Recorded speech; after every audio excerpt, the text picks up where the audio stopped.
Boa tarde, meus amigos, muito boa tarde. Que bom estar aqui para mais uma conversa da Exímia. Eu falo boa tarde porque agora, momento da gravação, nós estamos em 22 de dezembro, 6h13 da tarde. E tenho comigo Lucas Rezende. E olha, aqui uma das maiores farsas que a gente sempre executa nas nossas conversas. Eu vou cumprimentar o Lucas como se não estivesse conversando com ele até agora. Boa tarde, Lucas Rezende. Tudo bem com você? Boa tarde, Alemar. Tudo ótimo e com você? Tudo ótimo, tudo ótimo, tudo ótimo. Olha só, eu e Lucas Rezende falamos com muita frequência, atendemos nossos clientes quando eles procuram a Exímia para falar sobre transformação digital e sobre inovação. Na maioria das vezes, o que a gente encontra nos nossos clientes são boas intenções, um combinado de boas intenções, mas muito pouca preparação para viver inovação e transformação digital de fato. Ou seja, você abraça os termos, mas não necessariamente tem método para fazer a coisa acontecer. É uma dor, né, Lucas? É bastante dolorido. Na maioria das vezes, Alemar, as empresas elas tendem a querer logo executar. É como você muitas vezes já falou, né? Transformação digital ou a própria inovação são buzzwords, né? Que são muito utilizadas hoje e cada vez mais as empresas precisam, elas sabem da necessidade de inovar e de se transformar digitalmente. Porém, na maioria das vezes, o que eles querem é a execução, é o resultado, sem pensar em como chegar lá. E aí eu acho que é o grande desafio que a gente tem tentado ajudar as empresas que a gente vem trabalhando. Pois é, uma grande dinâmica, né, Lucas? A gente fala bastante sobre isso, a executar bem é uma das três competências fundamentais, capabilities fundamentais das empresas que têm sucesso. A gente define que, cara, você tem que conseguir decidir rápido, executar certo e vender bem. Então, execução é uma coisa importante. Agora, muitas vezes as pessoas confundem executar com o simples fato de fazer, quando na verdade para você poder executar bem, você tem que criar uma estrutura mínima, né, para servir de fundamento, principalmente nas empresas maiores, porque senão sai cada um puxando para um lado e o que se tem é um monte de iniciativa e pouca acabativa. Isso dói para caramba. Né?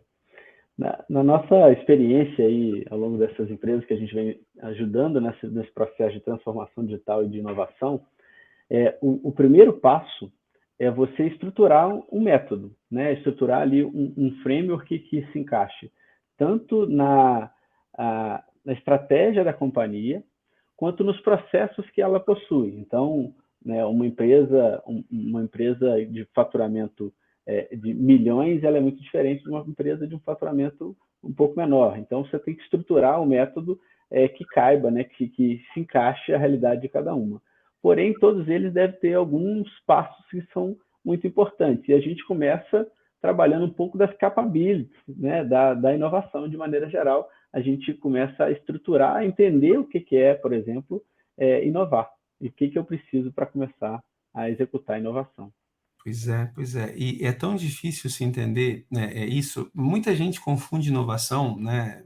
Quando você forma a imagem da inovação, as pessoas geralmente associam muito à atividade de pesquisa, ou então aqueles laboratórios com gente tremendamente criativa, né? Então, ou você está interagindo com o mercado, ou você está criando dentro de casa. E sim, isso é muito importante, né?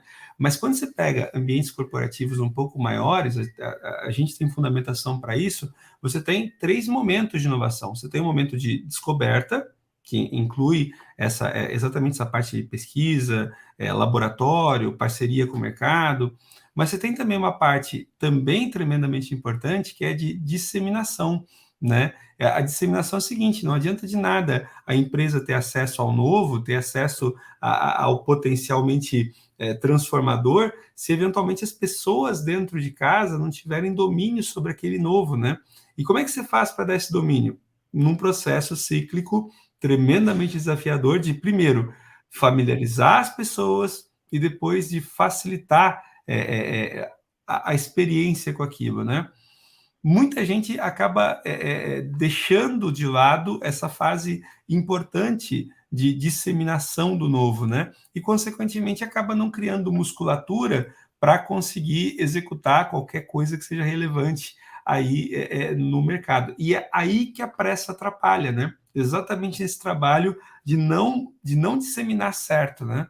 É impressionante como as empresas ignoram um aspecto que é tão fundamental.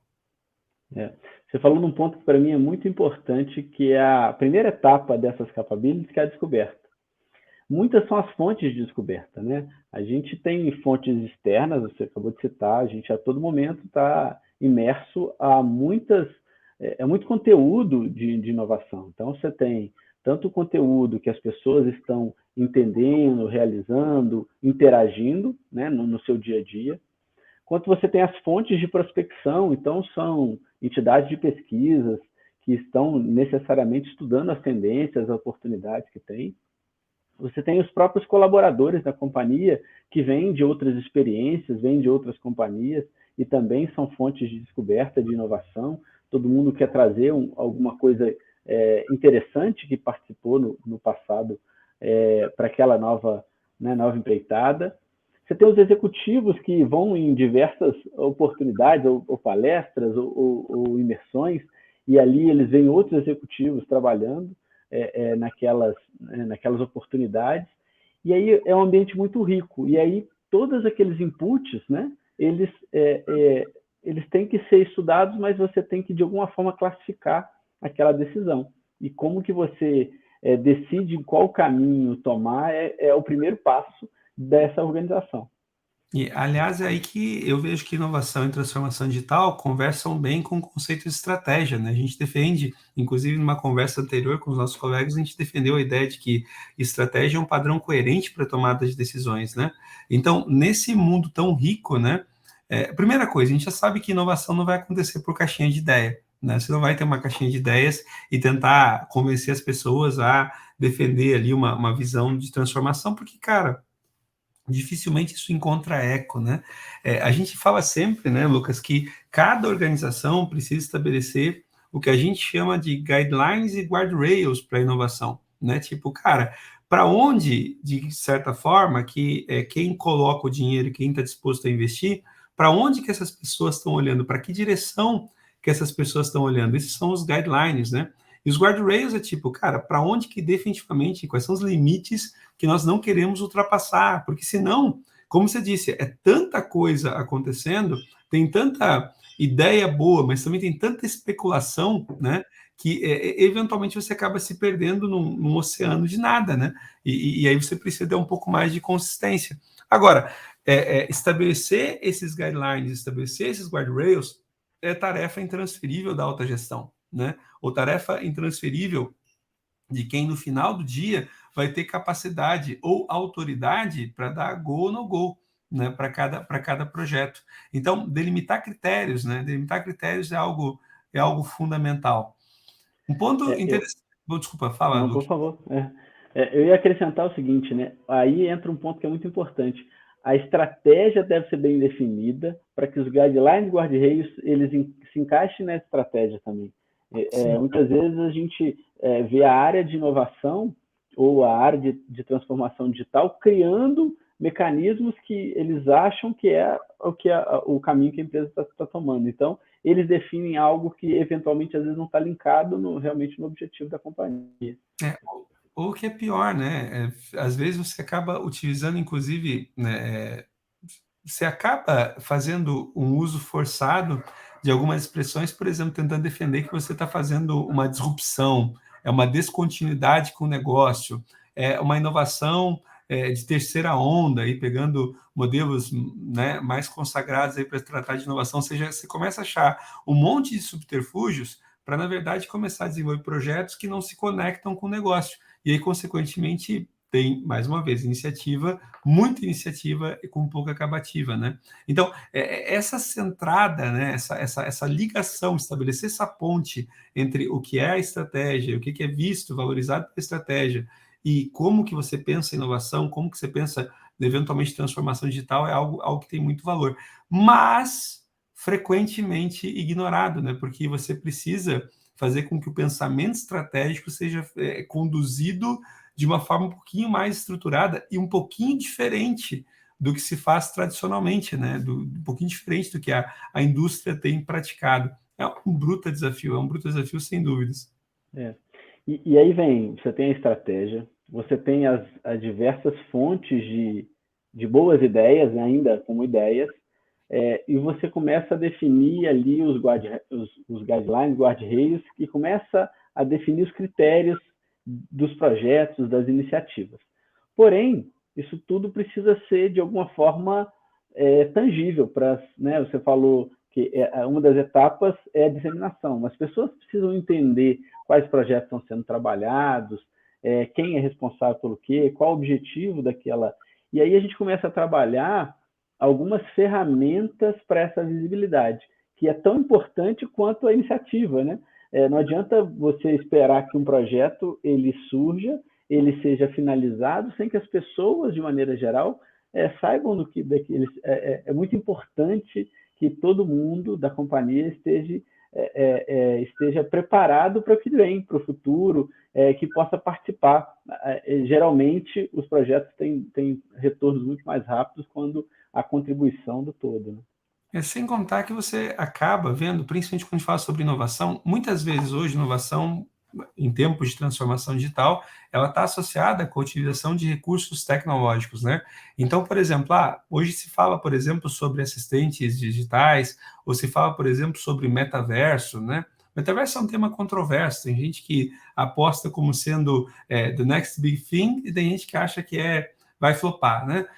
O ponto todo, né, Lucas, é que é muito complicado você namorar com o novo sem ter experimentação, experiência com o novo.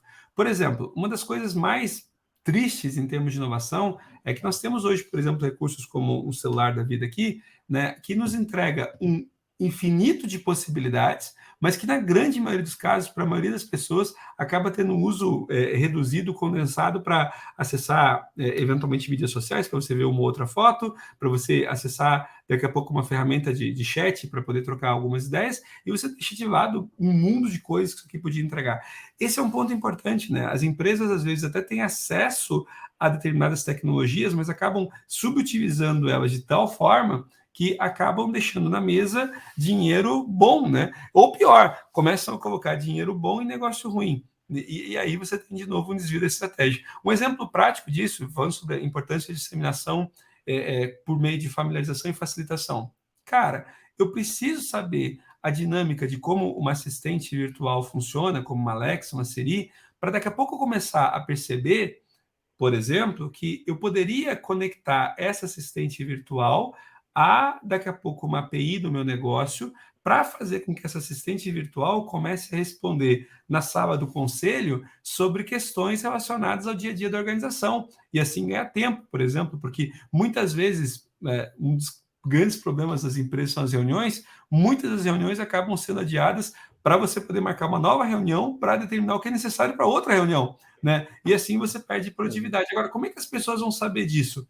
Cara, elas precisam ter vivência com o novo, elas precisam ser familiarizadas com ele e, principalmente, elas precisam encontrar dentro de casa gente que suporte essa experimentação para poder ter insights, inclusive, de potenciais sinais de aplicação do novo, né? Você me fez me lembrar de um livro de uma futurologista, né, a Amy Webb, chama The Signals Are Talking.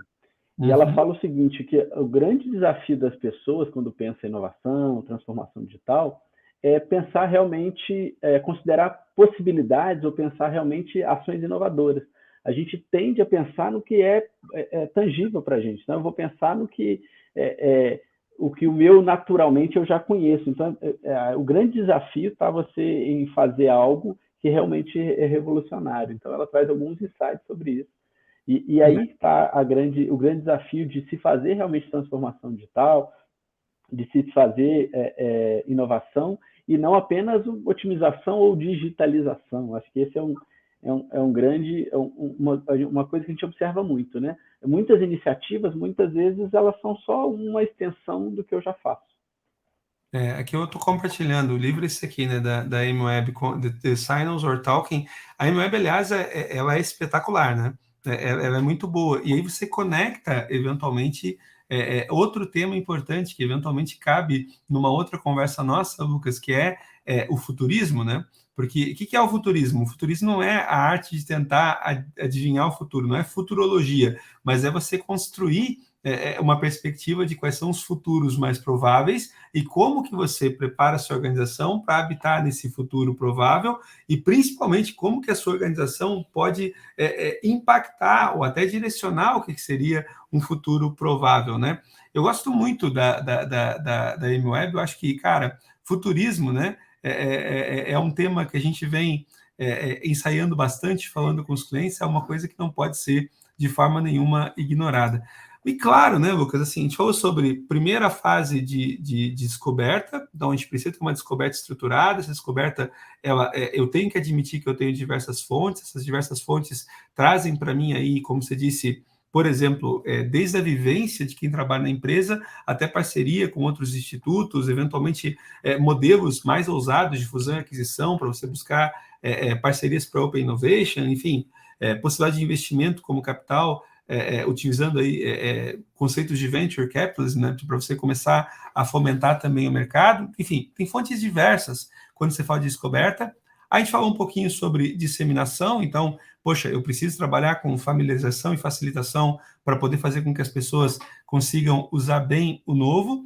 E tem, né, o terceiro movimento, aí sim, né, o mais desafiador, talvez, porque quando você aterriza e consolida as coisas, que é exatamente o movimento de absorção, né, que é quando você vai trazer para dentro de casa essa realização do novo, né, e na minha opinião, quando de fato você inova, né, que é quando você começa a afetar de alguma forma lá a última linha do balanço, né, que é o que todo mundo busca no final do dia.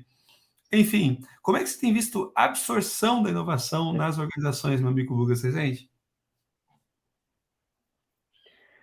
A absorção ela é o grande sucesso, né, de todo esse estudo, toda essa definição, toda essa estruturação. Porém, a adoção, ela muitas vezes, ela não é algo que esteja pronto. A gente está num mundo ágil, né, num mundo VUCA, onde tudo pode mudar, né, de acordo com que novas tecnologias, novas ideias, novos objetivos vão surgindo. Então, de maneira geral, é muito ágil essa adoção. Então, você adota, você geralmente vai começar com um MVP de alguma solução, você começa a testar. É muito importante hoje, acho, o grande problema, principalmente nas iniciativas de tecnologia, muitas vezes eu não envolvo o meu cliente. E aí é o grande desafio. Quando você realmente consegue desenvolver algo, fazer alguma inovação, mas que o seu cliente, que seja algo que realmente represente ou seja significativo para o seu cliente, para quem você quer levar aquela tecnologia ou aquela inovação, onde está o principal ganho. Só que geralmente os produtos eles não chegam prontos. Você vai aprendendo, vai pivotando aquelas ideias. Você tem que ter a flexibilidade de adaptar à realidade. E muitas vezes o que a gente planejou, né, na prancheta não vai ser necessariamente o produto final. Acho que esse é o grande desafio, o grande aprendizado. Aqui você dá um salto importante, né? As pessoas muitas vezes, mais uma vez, associam inovação à tecnologia. Eu, particularmente, associo sempre inovação a negócio, né? É muito fácil você criar bons produtos e negócios péssimos, né? Então, na prática, o que a gente precisa é fomentar bons negócios, e negócios resolvem problemas das pessoas, mas também geram um resultado positivo para as organizações. Na fase de absorção, talvez o grande desafio é você exatamente fazer esse pulo da solução e você se apaixona. Aliás, esse aqui tem um dos founders do Waze, Lucas, ele falava que, é uma frase que eu adoro, tá? Ele dizia que que o grande erro dos empreendedores, o empreendedor digital, é com frequência se apaixonar demais pela solução, quando na verdade você tem que se apaixonar pela ideia de resolver um problema, né? Então, a inovação acontece quando de fato você resolve um problema. Isso implica necessariamente, muitas vezes, em reconhecer que a solução que você idealizou inicialmente, como hipótese, ela não se confirma. Agora, o problema a ser resolvido continua existindo, né? E as pessoas estão dispostas, eventualmente, a te compensar por isso. Então, na fase de absorção especificamente, é comum que as empresas ignorem algo simples, como elaborar, por exemplo, um Business Model Canvas, para conseguir verificar se você tem uma proposição de valor, se você tem um cliente, se você tem, eventualmente, estrutura interna para poder suportar, se você consegue planejar uma estrutura de receita e de custo minimamente razoável para verificar se aquela coisa toda para de pé. Ou seja, se fica tão apaixonado pelo novo tecnológico que se esquece de pensar no bom negócio. E às vezes não faz análise de viabilidade daquele negócio. Muitas vezes eu quero inovar, e aí eu sou uma grande companhia, eu já tenho uma estrutura muito significativa, né, de time, de pessoas, de recursos, de maneira geral, e aí fica muito fácil, eu falo assim, olha, não, eu vou, ajusto isso aqui, eu crio uma nova tecnologia, ou eu crio um novo time para trabalhar alguma coisa, mas eu não vejo realmente a viabilidade daquele negócio. Então, eu não olho para o mercado, eu não olho se realmente resolve uma dor, como você, né, colocou, eu não vejo se realmente o investimento que eu preciso tem um payback, e aí começa a ser ideias, e como acontece muito, né, na maioria das vezes, a gente nunca está satisfeito com a nossa solução, o nosso produto. Olha só, a gravação ao vivo tem dessas coisas, tá? Tava eu aqui e tocou o telefone. Não tem problema não, continua aí, Lucas, desculpa o incômodo, bora lá. E aí, no final, as pessoas acham que o problema está na tecnologia, e muitas vezes não está, está sim no conjunto daquele negócio, na estratégia de realmente lançar um produto, de entender o meu mercado, se aquilo ali tem um ROI positivo, quando que vai ser a minha viabilidade financeira, qual que vai ser o retorno do meu investimento. Então, existem, né, na hora de se pensar inovação, de se pensar novos negócios, transformação digital, você tem que viabilizar tudo isso. Em contrapartida, né, fazer um porém, quando você pensa em inovações muito disruptivas, né, quando você pensa em inovações que são transformacionais, muitas vezes você não tem essas respostas. E aí é que está o grande balanço do investimento. O seu wallet share ali, como é que você vai gastar o valor que você tem ali para inovação, o valor de investimento, o quanto de risco você vai correr. Então, essas são os grandes desafios na hora de pensar transformação ou inovação. Aliás, esse é um ponto super importante, né, Lucas? A gente vê, eu digo que tinha um professor meu de gestão de pessoas que falava que nada mais desigual do que você tratar pessoas diferentes de maneira igual. Da mesma forma, cara, nada mais desorganizado do que você tentar tratar projetos de inovação com tamanhos, complexidades, riscos, né? Também da mesma forma. Você deveria adaptar o seu método conforme o tamanho do seu risco, né? Aliás, esse é apenas um dos critérios para você poder determinar o quanto de rigor você vai ter que adotar para poder conduzir os diversos projetos. Mas, Lucas, essa aqui foi uma conversa bem bacana. Eu acho que a gente conseguiu cobrir aqui os 3 grandes momentos, os 3 grandes capabilities para quem quer inovar, que também conecta, não tem como você desconectar, obviamente, inovação de transformação digital, não tem como desconectar hoje em dia inovação, transformação digital e tecnologia, não tem como desconectar inovação, transformação digital, tecnologia e estratégia. Tudo isso está bem conectado. E esse papo aqui foi o primeiro de muitos que a gente vai ter aqui no canal da Exímia, falando sobre inovação, falando sobre transformação digital, falando, por que não, sobre tecnologia, afinal de contas, essa é a nossa paixão. Lucas, meu querido, para a gente poder caminhar para o final, suas considerações finais e o seu até breve. Bom, primeiro, obrigado pela oportunidade de bater esse papo. É um assunto que eu tenho estudado bastante e me motiva muito falar sobre. É muito interessante quando a gente vê empresas que a gente vem ajudando se realmente se transformando digitalmente ou criando novas formas de inovar. Então, é um assunto que realmente me interessa muito e eu gosto muito de falar sobre. Eu acho que hoje vale muita atenção, né, em o quanto vale a pena você fazer dentro de casa, o quanto você deve olhar para startups, outras empresas que já vêm fazendo alguma coisa, e tem muita coisa sendo feita no mercado, tem muita gente muito boa trabalhando em vários produtos, então esse eu acho que é um tema para o próximo papo, a gente falar eventualmente sobre Open Innovation, mas muito obrigado mais uma vez por estar aqui e sempre um prazer falar contigo, Lemar. Cara, é impressionante como você deixa sempre bons ganchos, né? Quando você tem uma empresa consolidada, o grande inimigo é sempre o custo, você sempre busca eficiência operacional. Quando você está inovando, por outro lado, o grande inimigo é a incerteza. E é por isso que muitas vezes você tem, dentro de grandes empresas, um ambiente que é zero favorável para a inovação. E esse, de fato, é um bom próximo papo. E aí fica o convite para quem está nos acompanhando aqui no canal do Exímio, enfim, do que nós falamos e que você concorda, do que eventualmente nós tratamos aqui e que você não concorda tanto.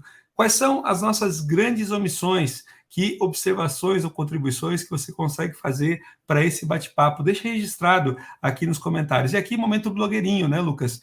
Se você acompanhou a conversa até aqui, curte esse vídeo, por favor, compartilha ele e faz ele chegar para mais gente. Dessa forma, a gente amplia essa discussão que é tão importante. Se, por acaso, inovação, parte do processo de inovação inclui familiarizar e facilitar, para inovar e para transformar, você também precisa ter mais intimidade com o tema. Então, você precisa se familiarizar, a gente está aqui para te ajudar nisso, e também para facilitar, a gente também pode fazer um bocado para a tua empresa. A gente fazendo já em algumas. Deixa teus registros, olha só. Deixa teus registros aqui nos comentários e colabora com a gente. Luquinhas, valeu. Até uma próxima, meu querido.